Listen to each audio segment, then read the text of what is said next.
اور بغیر درود کے صرف اتحیات پڑھ کر اٹھ جانا یہ کم مضبوط ہے. سمجھ رہے ہیں؟ بعض لوگوں نے تو یہ سن رکھا ہو، آپ نے یہ سن رکھا ہوگا کہ دوسری رکعت کے بعد اگر اتحیات کے بعد آپ نے اللہم صلی علی اتنا بھی پڑھ دیا تو سجدہ سہو کرنا ہوگا. جی نہیں، ایسی کوئی دلیل ہے ہی نہیں کہ درود صرف آخری اتحیات میں پڑھنی ہے. آپ کو پہلے پودے میں یعنی 2 رکعت کے بعد بھی اتحیات کے بعد درود پڑھنا ہے، یہ زیادہ مضبوط ہے. ہاں، ہم یہ نہیں کہتے کہ نہیں پڑھیں گے تو سجدہ سہو لازم آ جائے گا یا نماز نہیں ہوگی، چلیے یہ نہیں کہتے، لیکن نہیں پڑھنا ہے ایسی تو کوئی بات ہے نہیں. اس کے بعد 3 یا 4 رکعت والی نماز ہے تو آپ اٹھیں گے، اٹھ کر آپ رفع دین کریں گے، ہاتھ باندھیں گے، تیسری اور چوتھی رکعتیں ویسی پڑھیں گے جیسے ابھی تک ہم نے طریقہ. اگر آپ تیسری اور چوتھی رکعت والی نماز میں ہیں تو آپ جب آخری رکعت میں بیٹھیں گے تو آپ کے بیٹھنے کا طریقہ بدل جائے گا. اب آپ بیٹھیں گے، داہنے پیر کو کھڑا کریں گے اور بائیں پیر کو داہنے پیر کے نیچے سے باہر نکال دیں گے اور بالکل زمین پر بیٹھ جائیں گے. اس کو تورک کرنا کہتے ہیں، اس کو تورک کرنا کہتے ہیں. ایسے کر کے بیٹھ جائیں گے. یاد رہے نبی کریم صلی اللہ علیہ وسلم تورک کرتے تھے، ایسی دلیلیں موجود ہیں، لیکن صحابہ کرام جماعت کی نماز میں تورک کرتے تھے، ایسی کوئی دلیل ہمیں نہیں ملی. جبکہ یہ دلیل ضرور ملتی ہے کہ رسول اللہ صلی اللہ علیہ وسلم صحابہ سے کہتے تھے کہ تم اپنے ساتھی نمازی کو تکلیف نہ پہنچاؤ. تو جیسے نماز میں سجدے میں ہاتھ کھول کر سجدہ کرنا ہے مگر جماعت کی نماز میں نہیں، ایسے ہی اگر آپ جماعت کی نماز میں صف میں تورک کرتے ہیں تو تورک میں آپ کو نارمل سے زیادہ جگہ چاہیے ہوتی ہے، آپ کا پیر باہر نکل جاتا ہے تو ساتھی نمازی کے لیے پریشانی کا سبب بن جاتا ہے. لہذا اگر آپ جماعت کی نماز میں ہیں تو امام ہیں تب تورک کریں، یا اگر آپ تنہا کی نماز میں ہیں تو 3 یا 4 رکعتوں میں آپ تورک کریں. لیکن اگر آپ جماعت کی نماز میں ہیں تو آپ کے لیے زیادہ اہم یہ ہے کہ ساتھی نمازی کے لیے پریشانی کی وجہ نہ بنے. اگر آپ کو لگتا ہے کہ آپ اس طرح تورک کر سکتے ہیں کہ ساتھی نمازی کو کوئی پریشانی نہیں ہوگی تو آپ کی مرضی، مگر ساتھی نمازی کو تکلیف نہ دیں، اس بات کا زیادہ تاکیدی حکم نبی کریم صلی اللہ علیہ وسلم کا ہے. پھر آپ جو یہ کریں گے، آپ نے بیچ کی انگلی سے راؤنڈ بنایا، دونوں انگلی موڑ لیے، سبابہ سے آپ نے اشارہ کیا. ہمارے یہاں اشارہ کے بارے میں 2 غلط فہمیاں ہیں جس کو میں کئی بار سمجھا چکا ہوں، اس سے پہلے بھی میں نے خطبہ دیا ہے، آج بھی میں سمجھا رہا ہوں. دراصل ہم لوگ اشارہ اور حرکت میں فرق نہیں کرتے، اشارہ اور حرکت میں فرق نہیں کرتے. اتحیات میں انگلی سے اشارہ کی دلیل بھی ہے اور انگلی کو حرکت دینے کی دلیل بھی ہے، مگر جو اشارہ ہے وہ حرکت نہیں ہے اور جو حرکت ہے وہ اشارہ نہیں ہے. ٹھیک، اس طرح سمجھیے کہ انگلی کا اشارہ جو ہے تشہد سے تعلق رکھتا ہے، یعنی جب آپ اتحیات میں بیٹھیں گے تب سے لے کر سلام پھیرنے تک آپ انگلی کا اشارہ کریں گے. اشارہ کا تعلق اتحیات سے ہے، تشہد سے ہے، شروع سے اخیر تک. اور حرکت کا تعلق دعاؤں سے، حرکت کا تعلق دعاؤں سے. یاد رہے صحیح بخاری، صحیح مسلم، ابو داؤد، ترمذی، ہر کتاب میں آپ کو یہ حدیث ملے گی کہ جب نبی کریم صلی اللہ علیہ وسلم اتحیات میں بیٹھتے تو اپنی بیچ کی انگلی کو بیچ کی انگلی کو ابہام کے ساتھ ملا کر حلقہ بناتے اور سبابہ سے اشارہ کرتے. اشارہ کا مطلب ایک طرف انگلی کرنا ہوتا ہے، اشارہ کا مطلب حرکت کرنا نہیں. آپ خود سوچئے کہ کسی چیز کی طرف اگر میں اشارہ کروں گا تو کیسے کروں گا اشارہ؟ بھائی یہ بورڈ ہے، یہ گھڑی ہے، یہ پنکھا ہے، یہ فلاں ہے، تو انگلی تو ایک جیسی رہے گی نا، خالی میں ایک طرف پوائنٹ کر دوں گا، یہی تو اشارہ ہے. یا ایسے کر کے کہوں گا کہ یہ فلاں ہے، یہ فلاں ہے، ایسے، یہ تو اشارہ نہیں ہوا. تو اشارہ تو انگلی کو ایک طرف کر دینا، ایک طرف پوائنٹ کرنا، یہ کیا ہوتا ہے؟ تو آپ کو نماز میں اشارہ جو ہے تشہد کی شروعات سے اخیر تک کرنا ہے. مگر جب آپ اتحیات پڑھ لیں، جب آپ درود پڑھ لیں، پھر دعا کرنے لگیں تو دعا کرتے ہوئے آپ کو اپنی انگلی حرکت دینی ہے، وہ بھی اس طرح کہ کسی کو کوئی الجھن یا پریشانی یا نماز میں کسی بھی طرح کی تکلیف نہ ہو. کیونکہ یاد رہے کہ نماز میں ساتھی نمازیوں کو تکلیف نہیں دینے کا حکم سب سے تاکیدی ہے. بات سمجھ میں آ رہی ہے؟ اتنی تیز حرکت، ہمیں لگتا ہے کہ یہ حرکت شیطان پر بھاری ہے. جی نہیں، سنن نسائی میں جو حدیث ہے یہ اشارہ شیطان پر بھاری کیا ہے؟ یہ اشارہ ہی بھاری ہے. اگر یہ حرکت بھاری ہوتی تو انگلی سے کیوں کرتے؟ پھر اچھی طرح گھونسے مارتے، فائٹ مارتے نا. پھر ہم کئی بار ایسے ہی سمجھ نہیں پاتے. حج کے موقع پر جمرات کو کنکری مارنے کا حکم ہے. پتہ نہیں کسی نے کہہ دیا ہم شیطان کو مار رہے ہیں، بس دماغ میں آ گیا کہ جب شیطان کو مارے تو کنکری کیوں مارے، پتھر مارے پورا پورا. بھائی رسول کریم صلی اللہ علیہ وسلم نے کنکری مارنے کا حکم دیا، اور کنکری اسے کہتے ہیں جسے آپ پتھر نہیں کہہ سکتے. تو کنکری مارنا ہے نا، بس کوئی جوتا مار رہا ہے، کوئی چپل مار رہا ہے، بس چلے تو انسان کو بھی اٹھا کے پھینک دیں، یہ تو تصور ہی نہیں ہے. اسی طرح ہم یہاں نماز میں سمجھتے ہیں کہ شیطان کو اتنا مارو کہ ابھی مر جائے. یہ حرکت کر کے شیطان کو نہیں مارنا، یہ حرکت دعا کے لیے. سنن نسائی کی حدیث ہے، اللہ کے نبی صلی اللہ علیہ وسلم اتحیات میں بیٹھتے، تشہد میں آپ اشارہ کرتے اور حرکت دیتے ہوئے دعا فرماتے تھے. حرکت دیتے ہوئے جب آپ دعا کرتے تھے تو حرکت دیتے، بہت معمولی حرکت ہو، دعا میں ہو. اس کے بعد ہم داہنی طرف السلام علیکم ورحمۃ اللہ کہہ کر، بائیں طرف السلام علیکم ورحمۃ اللہ کہہ کر سلام پھیر دیں گے. یہ ہماری 2 3 یا 4 رکعت نمازیں مکمل ہو گئی. یہ نماز کی بس کیفیت ہے، بس طریقہ ہے. اللہ تعالی ہمیں کئی بھی ان باتوں پر عمل کی توفیق عطا فرمائے.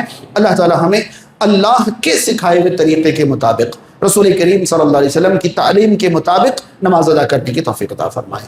سماج اور معاشرے میں جو لوگ پریشان حال ہیں، اللہ تعالیٰ ان کی پریشانیاں دور فرمائے. جو بیمار ہیں اللہ تعالیٰ انہیں شفائے کاملہ عطا کرے. جو کسی بھی طرح کی دشواریوں اور تنگیوں میں، اللہ تعالیٰ ان سب کو دشواریوں سے باہر نکالے. بے روزگار کو اللہ تعالیٰ حلال رزق عطا کرے. جو دنیا سے جا چکے ہیں اللہ تعالیٰ ان کی مغفرت فرمائے. جو دنیا میں باقی ہیں اللہ تعالیٰ انہیں اللہ کی مرضی کی زندگی گزارنے کی توفیق عطا کرے. اقول قولی ھذا استغفر اللہ لی ولکم ولسائر المسلمین والحمد للہ رب العالمین.